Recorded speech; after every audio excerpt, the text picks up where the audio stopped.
What's up, everybody? Welcome to another episode of the Surf and Sales podcast. I am Scott Leese, one of the two co-hosts and co-founders of the Surf and Sales Summit. Check it out. This November, we are down to 5 tickets left for our events in November down in Costa Rica. Check it out at surfandsales.com. I'm here with my good friend and co-host, Richard Harris, who is healing. His voice is getting a little better. How's it going, Richard? Let's hear it. It's going okay. I just had a lozenge, right? So that seems to be the best thing right now. But I have been through inhalers, some medication to coat my esophagus. It's 2 weeks in, man. Like, it's brutal. I think you should be drinking more whiskey. It hurts. I tried. Believe me. Oh my God. It's right. The pain threshold of this adult aged man. I cannot. Listen, we are here, Richard. I'm older than you. I'm a lot older. I know. You're very fragile. I know. Listen, we are here with cold. I need a sweater. I'm kind of cold. Richard, we're here with a super famous person. I don't know if you know this, but our guest today is a co-founder and CEO of a company called Workbounce. His name is Adam Smith, and we are very privileged to have him here with us today. And the reason that I like Adam primarily is because the very first thing he says when I got on camera is, "Are you a Liverpool supporter?" Adam, welcome to the show, man. Thanks for joining us. Thanks so much. I think you might be getting me mixed up with someone who actually is famous and important, because that's definitely not me. I do. Every time I meet VCs love this. There's an economist called Adam Smith, grandfather of capitalism and all that. Yeah. And they love bringing it up. I get that all the time. Sure. But that's my only claim to fame. Number one talking point. Yeah. That's my only claim to fame. I got nothing else going on. So tell everybody about your origin story here. Let's talk about Sheffield first of all. And it's not too far away from Liverpool. Are you a Sheffield Wednesday? Are you a Sheffield United? Where are we at? I got to inflate this, but this is a pretty old Sheffield Wednesday football that's signed by the team. Nice. So Wednesday, my family's split down the middle though. Which makes it tough sometimes. I love that. But yeah, I love that. Yeah. Tell everybody a little bit about Workbounce and what y'all have been building and working on over there. Yeah, so we've taken a bit of a twisty, windy road. We bootstrapped for a while. We did a seed round with Index Ventures a couple of years ago, and we started out with this problem of, and I think it's accelerating now, but just the volume of information in the sales process for reps, for buyers, all that stuff. And how do you pass through that, and how do you keep up to date? And we've tackled that in different ways over time. My background, I started in sales. I started in like boiler room recruitment, cold calling. I was an account exec at a company called Yieldify. And then I was at like a family office, macro fund for a while doing investor relations. I met my co-founder at a company called Pecan, where I was doing growth and go-to-market leadership. And so I took a break from doing actual sales for a while, but now if you sign up for a demo of Workbounce, it's a 50-50 shot if you get me or Rowan, demoing you. So I'm fully back in the swing of sales again now. And we obviously service sales teams, CS teams, and product teams as well. So, and the gist of Workbounce is we take all of that unstructured data, gong calls, emails, Slack messages, support tickets, and we kind of mine that for the oil that's in there, like why we're losing to this competitor. What objections do we see often in our sales cycle in the enterprise segment, those sorts of things. So there's a sales leader, you can make interventions if you need to, training, collateral, maybe refocusing product features, that sort of stuff. So our focus really is on, we use AI to generate those insights for sales leadership. Do you take it a step further and tell people what to do with the insights? Because in my line of work, all these people have the quote unquote insights, and they either don't know what to do after they have the insight or refuse to do what they should do after the insight. So how, as you think about your customers and ensuring their success, if you're stopping at, hey, here's these insights, but they take no action, that's got to be frustrating and tough for you, right? So how do you kind of help make them even more successful if you're not taking it that extra step? Yeah, he refers them to us, Scott. He refers them to us. I mean, it kind of is that, right? Like there's this thing of I think also there's two things that happen when you dig into the data of, like, you know, you process through 2,000 gong call recordings and you say what's actually going on in your sales cycle. Two things come out of that. There's some things that you don't know, and there's things that you definitely know but you've never been able to prove. And you can finally go to your VP product and say, I told you it was a product issue. I told you it was this thing. I told you our pricing was messing up our deals. And they already know that, and they already know what they want to do. Yes, hallelujah. Finally. Yeah. Finally. You've given me the ammo to go do what I want, right? How many zeros do you want on the left side of the decimal point on this check from the VC? But the other side is surprising. And so we try and tread this line. It's hard because if you generalize, you really can't make very specific suggestions, right? You're trying to make it fit for everyone, and you're giving quite general insights. And then the deeper you go, the more specific you can be. And when you get really deep, you're a consultant essentially, and you're saying, look, I'm really just thinking about this problem quite deeply for you on an individual level, and I'm going to make suggestions. And so we do a little bit of that, but in general, I think what we tend to find is that people know their business well enough that if you can give them some sort of ammo and quantitative measures that like go beyond that gut feeling they have, they know what to do for the most part.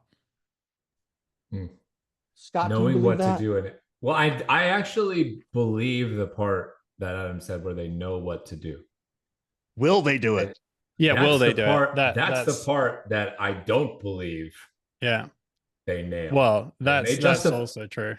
Yeah. Yeah. And they justify it for 1,000,001 reasons, right? Like, I got these other priorities or whatever. But I mean, you know, as a sales leader, right? You've got more ideas than you have time to ever do. Like, your problem's not thinking of things to do. Your problem's picking one out of the 50. I have this problem as an entrepreneur. yeah, me too. Like, it's like I've got more ideas than I'll ever be able to do. I need to know what fire's burning the brightest so I can sort of. That's when I just take a nap. Yeah. Does that work for you though? Yeah. Does that help you execute? Yeah, because it helps me realize, you know, like seriously, like Scott, you know me, I meditate, and in those moments the right thing sort of presents itself, right? It's kind of like when you write things down on paper of all the things you got to do, all of a sudden the most important thing sort of stands out at you because you've sort of externalized it versus internalized it. For me, at least that's how I operate. So I just ask my wife for the most part. She knows. That's probably a smarter move. Sorry, go ahead. No, go ahead. I was saying, in the spirit of surf and sales, I actually I bought a carving board, like a skateboard, and when I get like stressed out, I go ride it around the neighborhood. It works so good. Yeah, we have one of those in my house. My son has basically commandeered it from me. It's no longer mine, but super fun. Yeah, it's a lot of fun. So, Caleb, go ahead, Richard. Yeah, Caleb. Yeah. So tell me a little bit more about how you went from recognizing this problem to deciding to go for it, right? Because you said it yourself. We have so many ideas, right? Yeah. How did you, what was your instigator to that? I think that's a good question, because one of the problems you have as a founder is that what drove us to start Workbounce, and I think what drives a lot of founders, is that you live a problem and then you think, God, I could solve this so much better than everything that's out there. I'm so frustrated that no one's doing this the right way. And then you go and try and do it. But there's a problem with that, which is you're super biased to your own experience. And so that's kind of the road.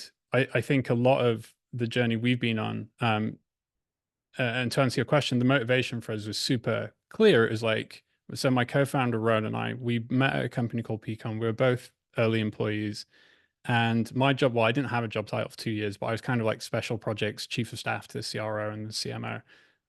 And Rowan built and then led our revenue operations team. And so we spent 2 years basically kind of fighting with each other over go-to-market problems. Like, how do we, fix our US marketing engine, or like all of this stuff, right? We just spent 3 years fighting with each other. But throughout that, we learned to work together really well. And some of the things we were working on, especially around like sales enablement, the data, and like, I mean, I'm going to pitch something super obvious here, but like, how many VP sales do you talk to who, or like sales reps who just don't fill out the CRM, right? Like this old perennial joke of like, can you update Salesforce? Yeah, it's like, why are we still asking people to do that? That's crazy. Like, then it's never going to happen. 15 years later, like, forget about it. So stuff like that kind of accumulated, and so we set out to fix some of these things, and we were super biased by our own experience. We solutioned super heavily without kind of understanding generally what other people's problems were, right? And so that's kind of the path to product market fit. You're slowly removing your own kind of blindness to the problem you've decided to do. But the motivation of doing it was really just always there. It was the stuff that annoyed me for 3 years and probably longer. Like when I was a sales rep, having to like update Salesforce and try and figure out who I should. I had like a set account list, and like, when do I reach out? Like, do I have signals? When do I know? And I just had an Excel sheet, right? This was, I don't know, 2013, something like that. So those problems have just been in my professional life for a while. And we were like, okay, let's go try and do something. So the motivation was very clear, but then motivation meets reality, and you have to try and get a better understanding of what the actual problem is, and, really try and meet the market where it is, because your problem's not everyone's problem. I just love the fact that he copped to using Excel as his CRM. Did you notice that, Richard? I did. I figured you'd be like, sweet, yeah, finally one other person. I love that. This is why I know Adam and I get along. We've already bonded over football as well as our hatred of CRM and our use of Excel. Yeah. I got to tell you something. We have Salesforce. We also have Attio. I don't know if anyone's used Attio. Attio is actually really good at the CRM. I'm still running my pipeline out of Google Sheets, and my co-founder is losing his mind at me. Just to be clear, the man has 2 different CRMs and still prefers using a Google Sheet. And one of them I actually like. I just can't be bothered to use it. It's Google Sheets way easier. There you go. I'm not sure you're doing a good job of selling your product here. Well, I don't sell a CRM. I sell the anti-CRM. So yeah, he's very anti-CRM. Can your data pull from the Excel sheet? Yeah, we have a Google Drive integration. Yeah. There you go. All right, Scott. Problem solved. I want to ask you a question. I don't think I've ever asked this question on the podcast before. You were based in London for years. Yeah. And you relocated yourself to the States, to Philadelphia, to continue the Workbounce journey. Was that a personal reason, or was that business related reason? And if it's business related reason, that's what I'm most keen to understand. I'm trying to understand, because I've talked to a lot of founders recently who are from other parts of the world, and they all keep telling me, I'm in process of trying to move to the States. And I'm just wondering, like, what's the thinking there? What's the drive to do that? Because I'm over here like, I got to get the fuck out of here. I want to go I'm ready to go the opposite direction. But yeah, I'm curious, what the thought process is there. What's behind that? Yeah, I'll tell you a story. And again, it starts with Peakon, where Ron and I met. So I also met my wife at Peakon.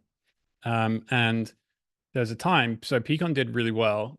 We were like the dominant vendor in Europe. It was employee engagement surveys and analytics. Dominant vendor in Europe, tried to break the American market, opened a New York office, hired a bunch of AEs. We weren't the biggest player in the market, and our kind of brand presence was tiny, and we were going up against more well-known vendors. Nothing was greenfield. It was a difficult time to expanding in the US. Our win rates weren't where we wanted them to be and all that stuff. And so the founder, Dan, sent me to the New York office to try and figure out, like, why aren't we winning and what can we do about it? So I came over to New York for a little bit to try and figure that out. My wife works in marketing in the New York office. We met each other. And so 2 things happened at once, which is I met my future wife, and she lived in a different country on the other side of the world. So there's that side of it. But also we learned this kind of like business lesson, which is if you start in the US, a startup or a company, you can translate pretty well to Europe. It's quite easy to get a foothold in the US and then go win in Europe. It's very difficult to win in Europe and then try and break the US after that. The mindset's different. Your product market fit is different. It doesn't translate the same way. And you have to start from scratch again. And that's an expensive and tough lesson, right? Like, it's hard to do that when you're at Series C and you've got revenue targets and you've banked on the US being a large portion of those, and actually you're not as far along as you thought as you were. So when we started Workbounce, two things were true regardless. Like, I was going to marry my wife and move to the US. But had she not been around, we would have prioritized me coming to the US as early as possible anyway, for that reason, that learning lessons in the US market is way, way more valuable than learning them in the European market. But that's the reason. It's both of those things, in all honesty. Why is that? Why is that so unique, what you just said about learning the market differently? If I had to take a guess, I think it's because Europe's quite fragmented. Like, Europe isn't one market. Europe's many, many markets. And even how, let's talk about sales for a second, right? Just you running go-to-market across, say, UK, France, and Germany. Just take 3 of those countries. It's impossible to cold call in Germany. It's impossible to get people in meetings in France. And the UK, everyone loves just going for a coffee randomly, right? Like, so the culture, like, just how you run your go-to-market motion is culturally very different, just in 3 smaller markets. And then localization's an issue. I think it's very hard to sell. By localization, do you mean like language? Yeah, like in France, like local buys from local, like if you're not French, exactly. So you put a lot of effort into making that happen, right? You hire French AEs and you translate your stuff and you get your product translated, and that's what we did at Pecan. And that works and you can grow, but all the kind of wisdom you've accumulated and the habits and like the muscle memory of how you run your go-to-market team are bent and shaped around this quite fragmented and not very unified market. And then you come to the US and the cultural difference again is massive. Like, look, I think when you pitch software in the UK, you're starting, or Europe, you're starting much further back. You're explaining to people, like, why would they want to do this? Why is it useful? You're starting in the first mile of the marathon. I think when you pitch a US market, just generally speaking, you start 25th mile of the marathon. I already know why I want this. I know all of your competitors. I know what they can offer me. You need to tell me why you're better. And that's such a different pitch, and such a different go-to-market motion and top of funnel and all of that, right? So, but if you can do that well in the US, you can win in Europe, is my view. And secondly, my view is kind of, if you had to pick one market to win in, you should pick the US. Like, Europe is not really worth the effort for the most part. Not worth the effort if your goal or outcome is what? Like, I think a multi-billion-dollar kind of end game? Yeah, if you start a B2B enterprise SaaS business, eventually you have to win in the US. It's not optional. If you take VC funding, you can't tell a story like, we're just going to ignore the US market. So accepting the fact that you have to do it at some point, you might as well do it first, because it's going to make your life so much easier. And you can build a really great B2B SaaS business without ever entering the European market. True. Yeah. So I have go ahead, Richard. I have a couple of questions. My first question is, because Scott and I just recently had this conversation, right? You've built something that's very cool. And I think as a startup right now, the ability to pull data from multiple places is super helpful, right? It might create a higher barrier to entry for competitors. Still, how do you make sure you don't turn into just a feature of something else? How, right? Salesforce has Einstein, which connects all these things too. And Salesforce will always have something because they're the big behemoth and all that stuff. But how do you think about business growth, product development, to make sure you're trying to stay on the edge so you don't become commoditized and just become a feature? Yeah, that's a good question. I don't know if I have like a snappy good answer for it, but I think generally being a kind of feature or a point solution is not such a terrible thing as a starting point. It's easier to validate, and uh, it's easier for buyers to grasp the value of a kind of single point solution. I think a lot of the value we provide is, so let's say like we integrate Gong, Salesforce, HubSpot, Zendesk, Zoom call recording, like all, yeah, like there's a bunch of other ones too. If and we see this in our ICP, like if I do a demo and they say, like, I don't want to integrate like all these, I just want to take my Gong call recordings and get some data out there, they're not really a great fit for us.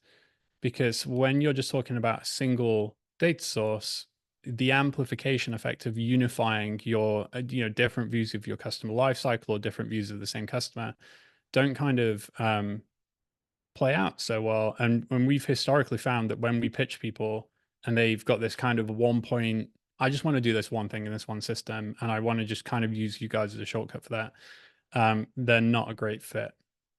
And those deals always stall out and we lose motivation and all that stuff.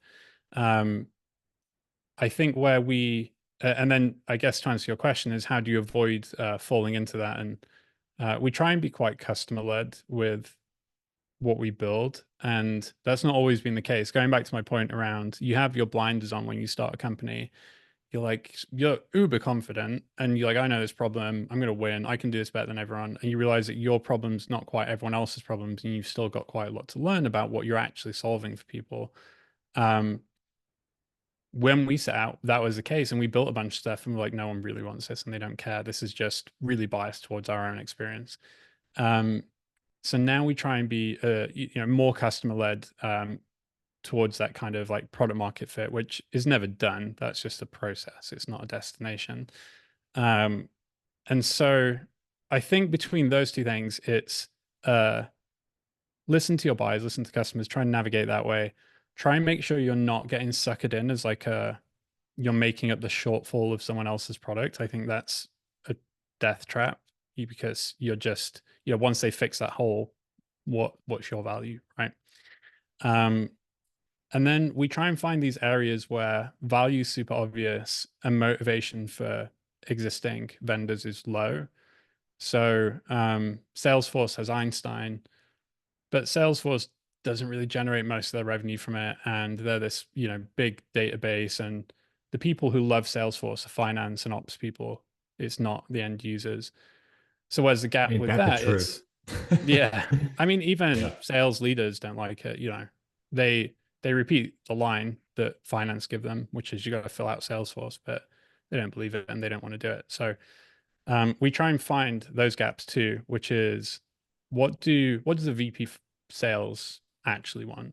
They don't want a Salesforce dashboard.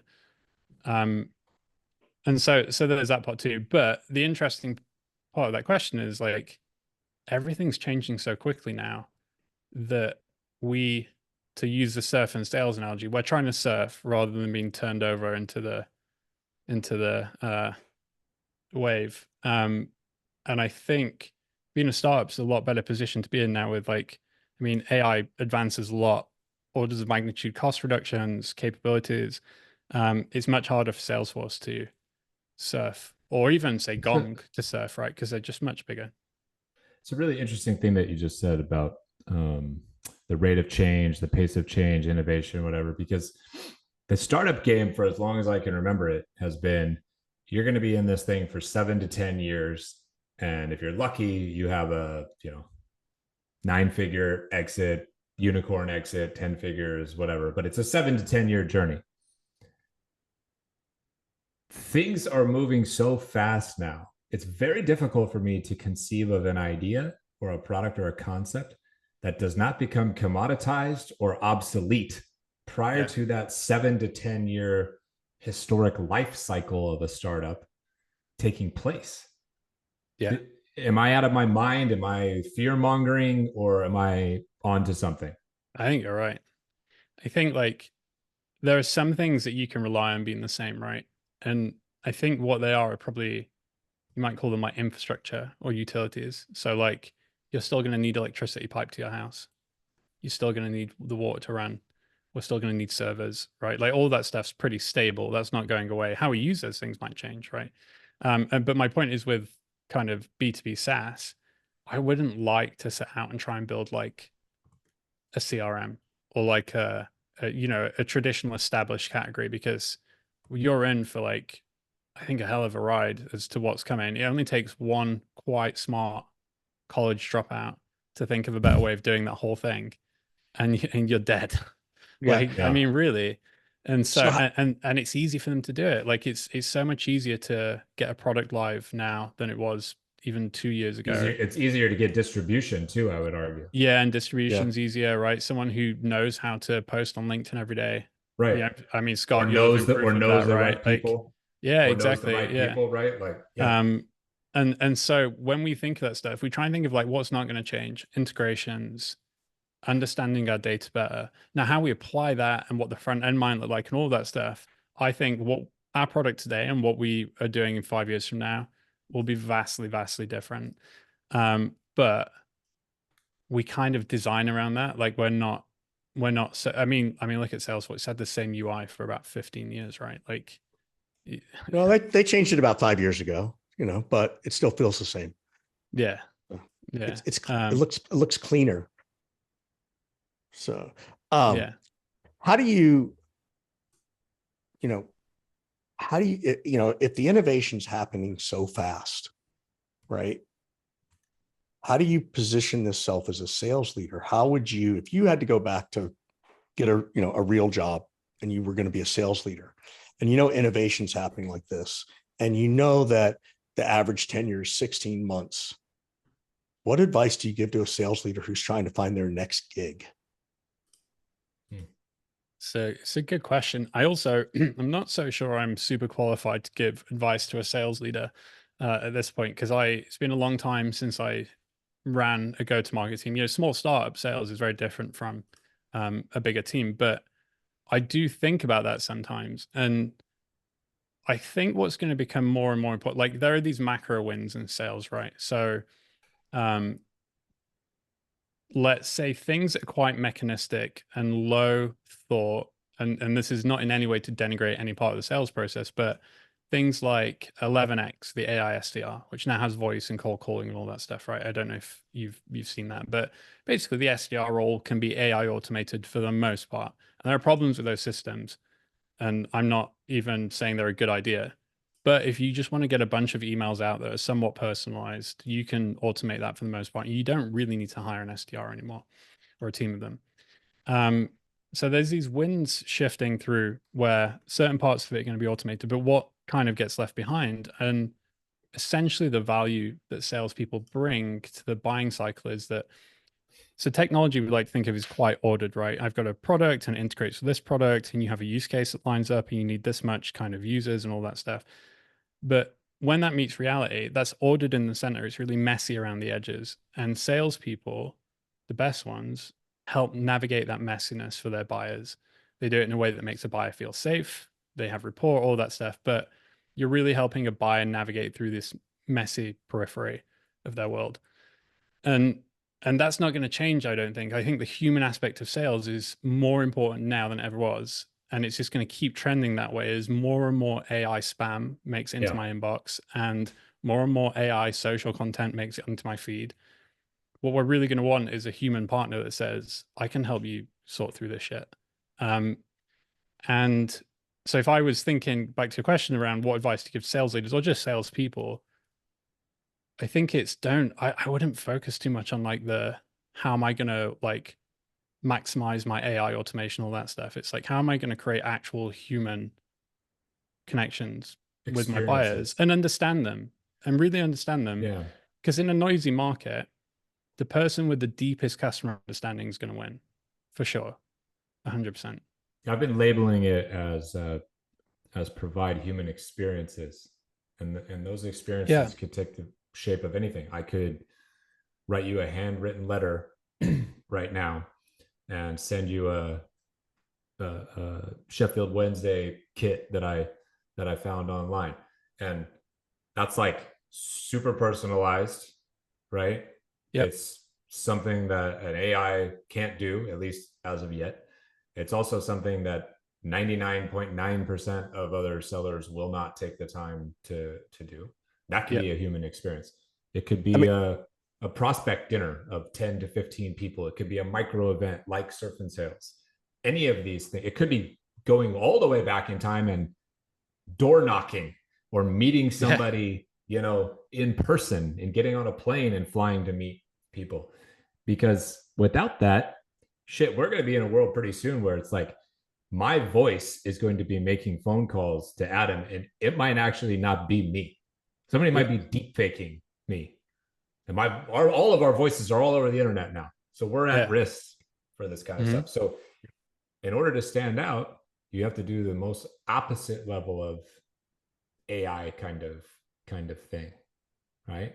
Yeah. The only risk to that being true, in my opinion, is if the way people buy completely fundamentally changes, which I actually think is a legit possibility, because the way that my kids who are high school age right now are growing up and experiencing the world and making purchase decisions is completely different than the way that I think about it. They don't care about a human experience or human connection. They don't want to talk to anybody.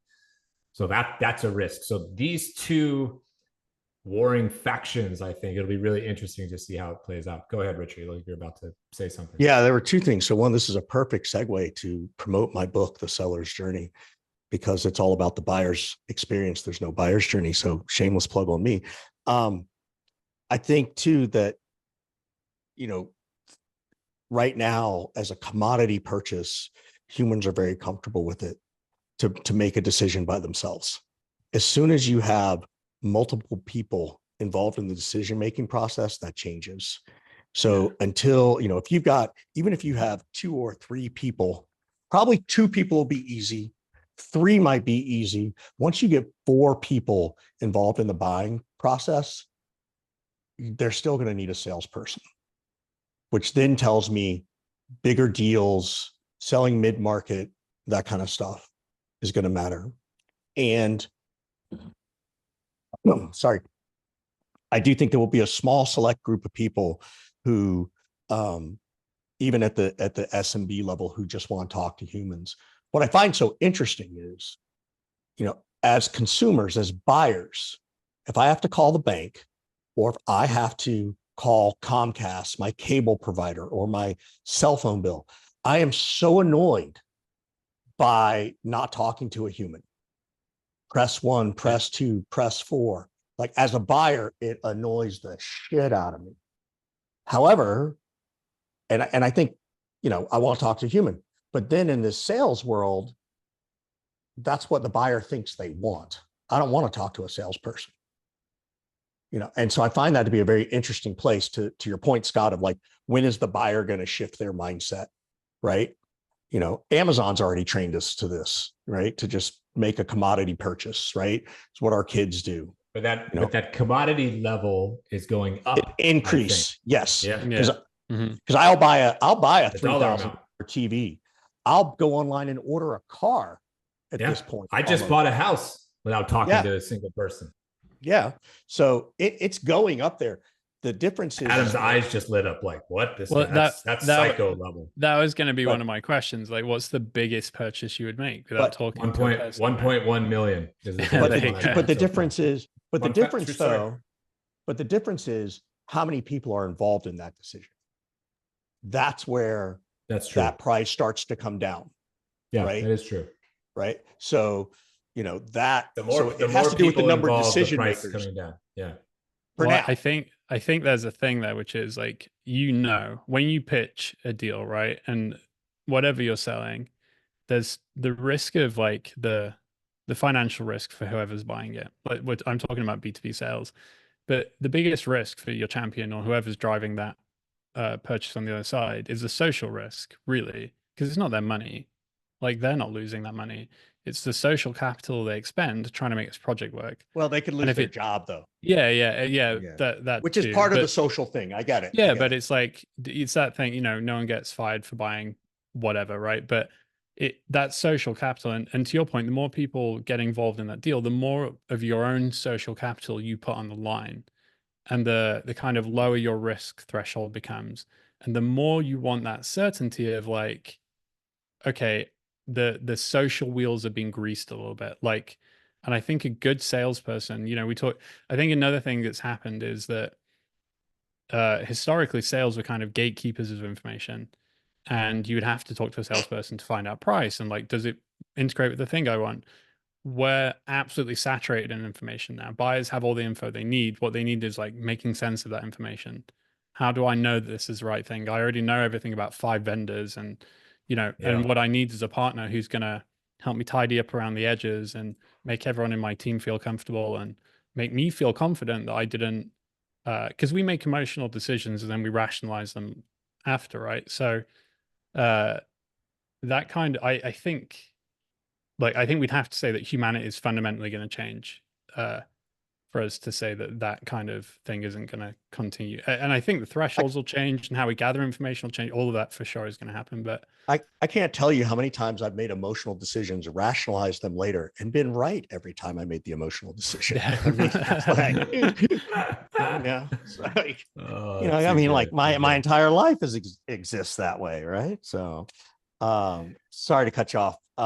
No, we got to get to wrapping it up a little bit. This has been fascinating and fun, and thank you for letting us push you in maybe some different ways. At least it felt that way, and getting you to share some different wisdoms.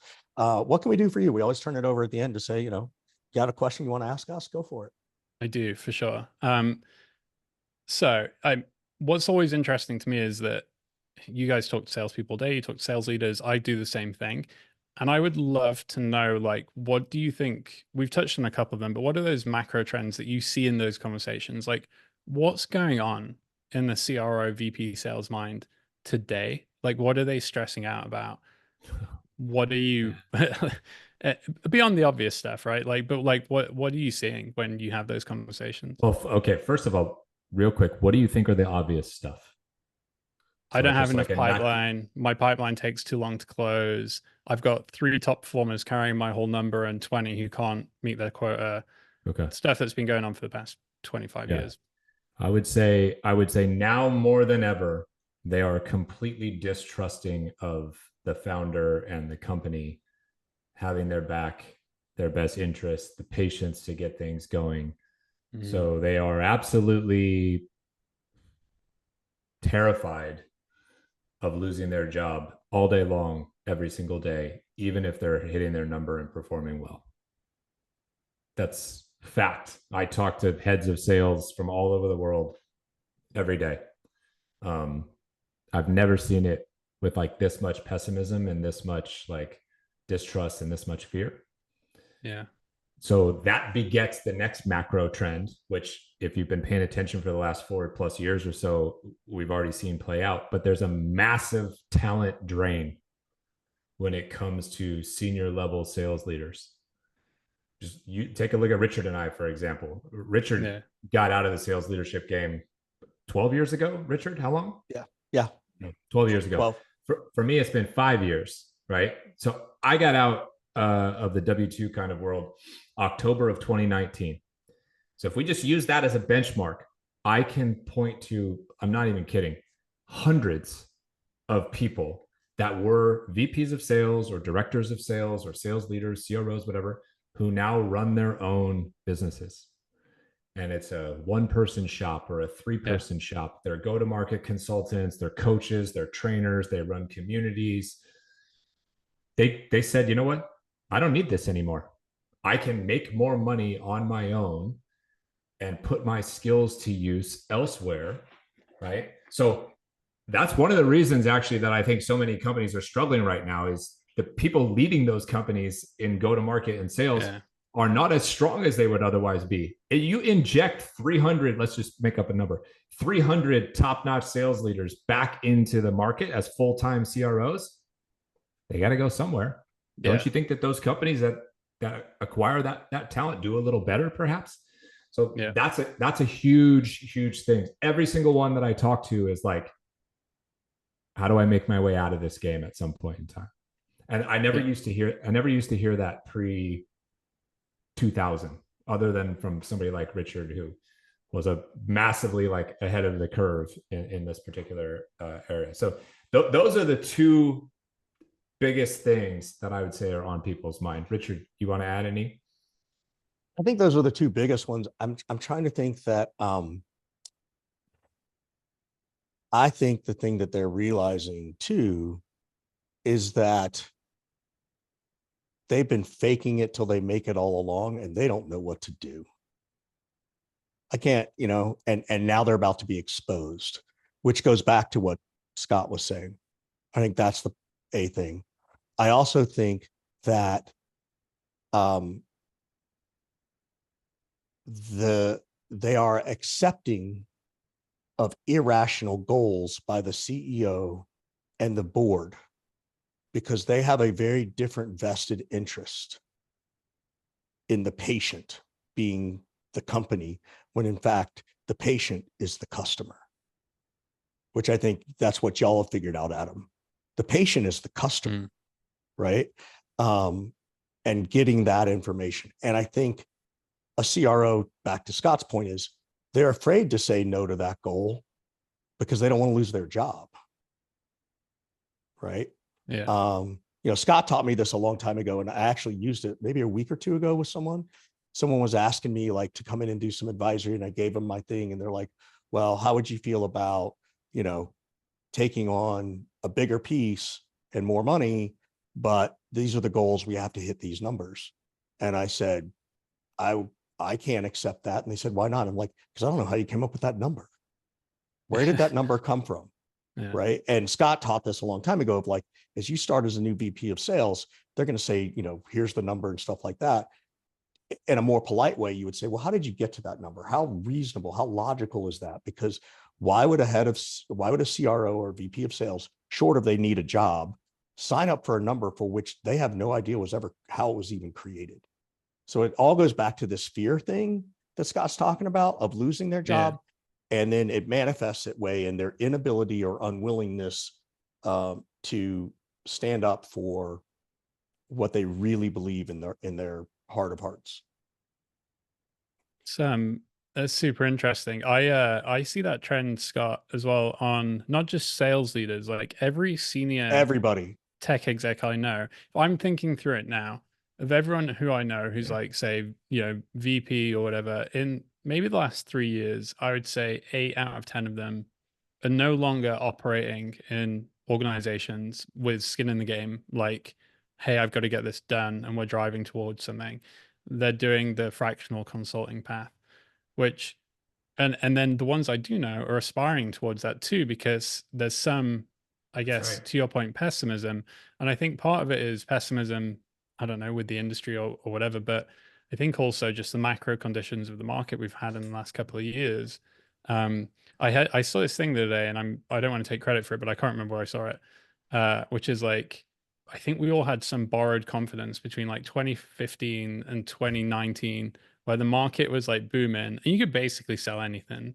And if you kind of cut your teeth in that market and rose to a senior position in that time, or you're ready to become part of the exec team that time, it's now hard to say, like, were you good or was just the market really kind to you?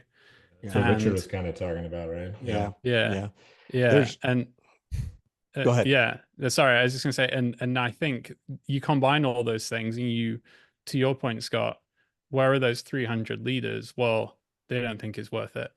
Because why? Yeah. I can make more money with less stress. And because the big payout has proven not to be real for so many people for one reason. That's also true. Yeah. One reason or the other, right? And there's more, part of it is there's more education available. There's more people talking about the truth of how these mechanisms work, right?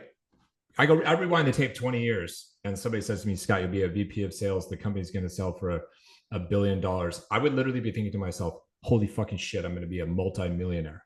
Yeah. And the reality is, if you take your 1% and then you watch it get diluted, and the company sells for unicorn status, you maybe make $1 million, $2 million, right?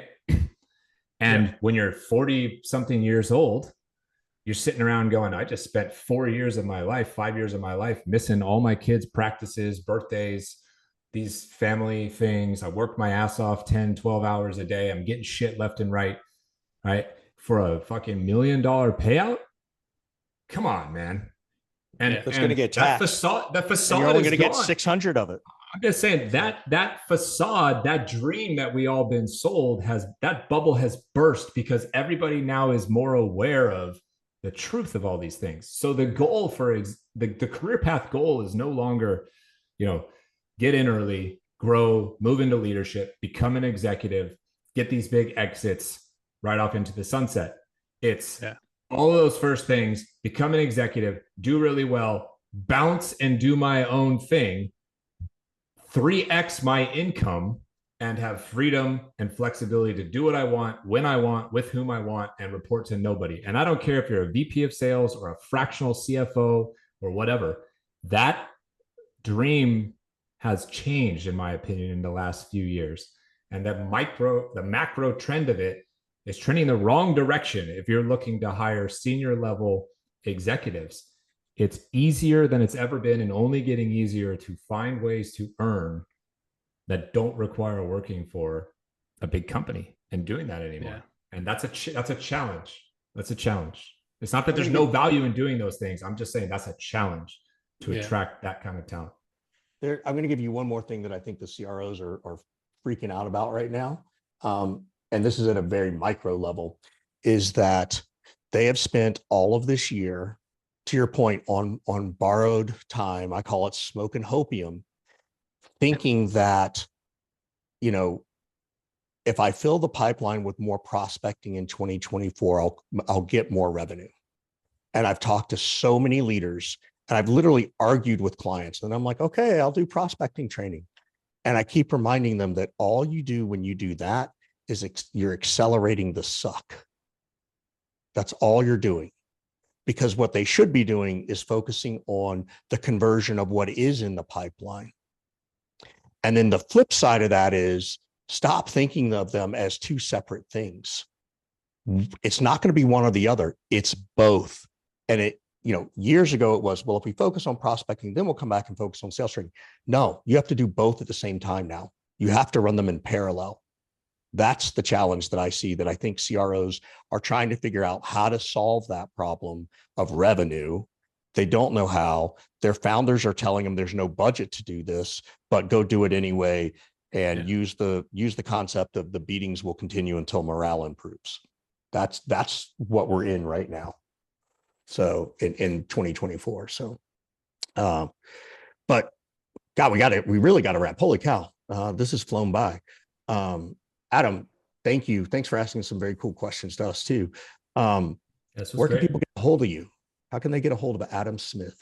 You can email me. Adam@workbounce.com. Go check out workbounce.com. You can sign up for a demo, that sort of stuff, but email me. I'm also on LinkedIn, although there's a million Adam Smiths, but Scott and I are connected. So you should. There's only one Adam Smith who works as the CEO of Workbounce, though. That is true. Yeah, that's true. Savvy person could figure it out. Right. Yeah. In Philly. I mean, if you're in sales and you can't figure it out, you've got bigger problems than trying to connect with me.